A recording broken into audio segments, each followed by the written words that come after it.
네, 여러분 반갑습니다. 흰사람입니다. 25년 6월 25일 다른 의미로 의미가 깊은 날에 의미 깊고 역사적인 영화가 개봉을 했습니다. 요즘 최고의 예매율과 호평을 자랑하며 승승장구하고 있는 영화 바로 F1 더 무비인데요. 레이싱 게임을 좋아하다 못해 사랑하는 제가 이 영화를 빼놓을 수 없던지라 출시 주말에 보고 왔습니다. 오늘은 F1 게임 매니아이자 F1 애청자이며 실제 서킷도 따는 한 사람으로서 이 영화를 보고 난 뒤 느낀 점을 말씀드릴까 합니다. 흰사람의 F1 더 무비 후기 바로 시작해보도록 하겠습니다. 참, 약 스포일러가 존재하므로 이 점은 진짜 죄송할 따름이네요.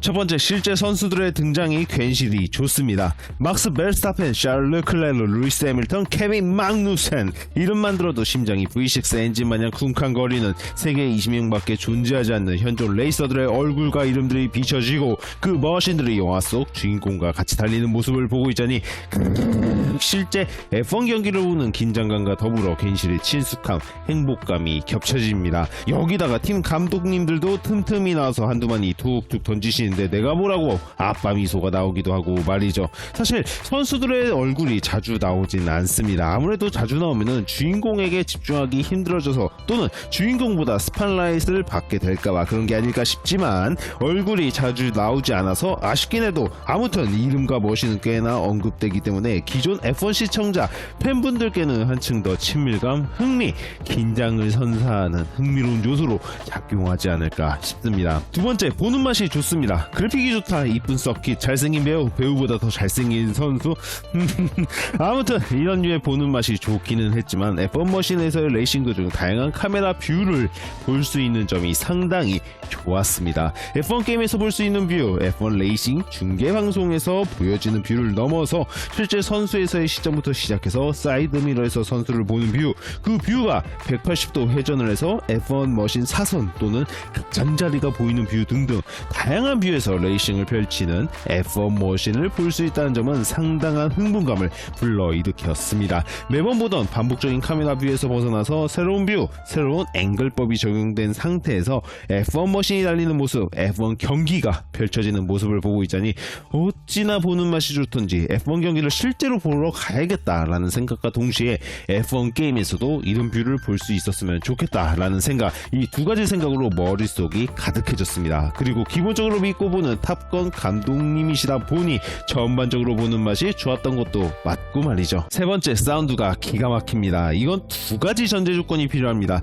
첫 번째는 사운드가 좋은 환경, 즉 돌비 사운드 시스템 혹은 그 이상의 시스템이 구축된 환경에서 보신다는 조건과 두 번째는 자동차 엔진 소리 또는 배기음에 거부감이 없으신 분들이 보셨다는 조건 하에 사운드가 기가 막히다고 볼 수 있습니다. 사실 모터스포츠 눈으로 보고 기록으로 음미하며 보는 스포츠인 것도 맞지만 개인적으로는 소리의 울림이 심장의 울림으로 전달되는 가히 죽은 사람도 되살려내는 환상, 천상의 사운드 스포츠라고 생각할 정도로 사운드가 매우 중요하지 않나 싶은데요. 레이싱 게임뿐만 아니라 사실 실경기 카테고리에서도 웬만한 장르를 가리지 않고 다 좋아하는 저지만서도 포뮬러 2는 한 3-4개월 보다가 접게 된 저로서는 그 뇌와 가슴, 방광까지 짜릿하게 해주는 내연기관 특유의 진한 맛이 없다. 근데 F1 영화라는 그 이름을 내걸고 사운드를 등한시했었다.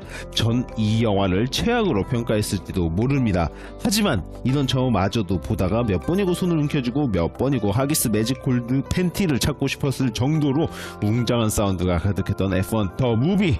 구글에 풀린다면은, 만약 풀렸다면은 포드 V 페라리 이후로 두 번째로 직접 구매해서 소장하는 그런 영화가 되지 않을까 생각합니다. 네 번째, 어디선가 봤던 스토리들이 가득하여 넷플릭스 시리즈를 처음부터 다시 다 보게 되었습니다.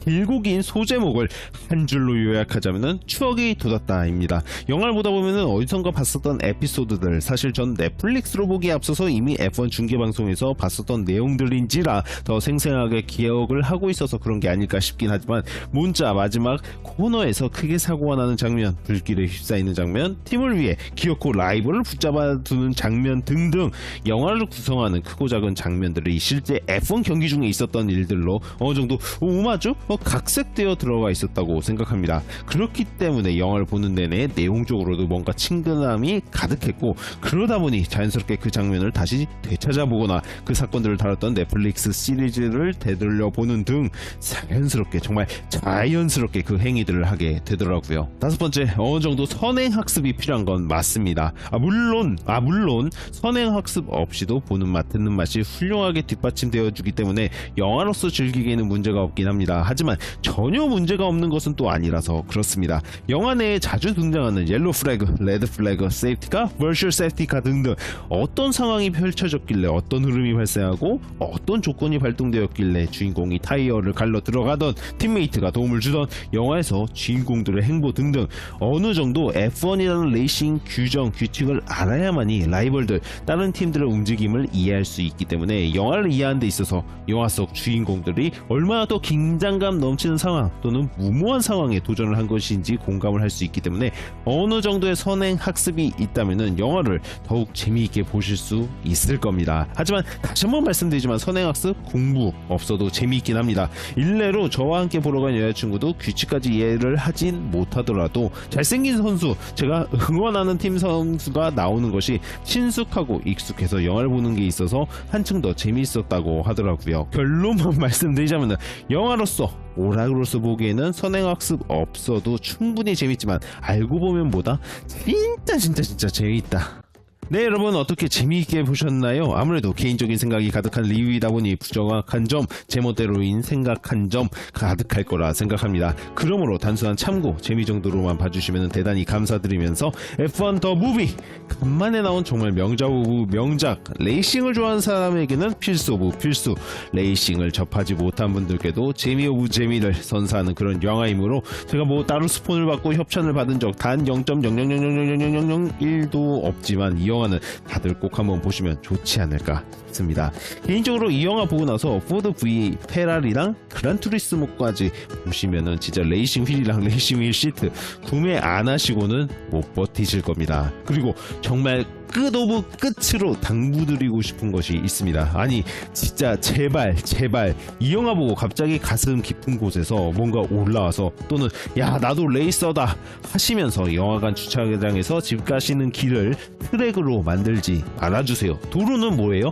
도로는 도로답게 달려야 합니다. 여러분의 타이어든 도로 사정이든 무엇보다 여러분의 차량 스포츠 모드 켜도 솔직히 저렇게 절대 안 됩니다. 내 차 포르쉐 992인데 페라리 SF90인데 하셔도 안 됩니다. 영화 따라하고 싶으시면은 영화 뽕 맞으셨다면은 제발 서킷을 가세요. 서킷 가서 라이센스 따시고 입장료 내시고 타이어 4짝 다 가실 생각으로 차라리 하루 시원하게 타시고 그 가슴 울림 해소하시는 게 여러분께도 옆 차선 사람에게도 안전운전 하시는 분들께도 정말 도움일 겁니다.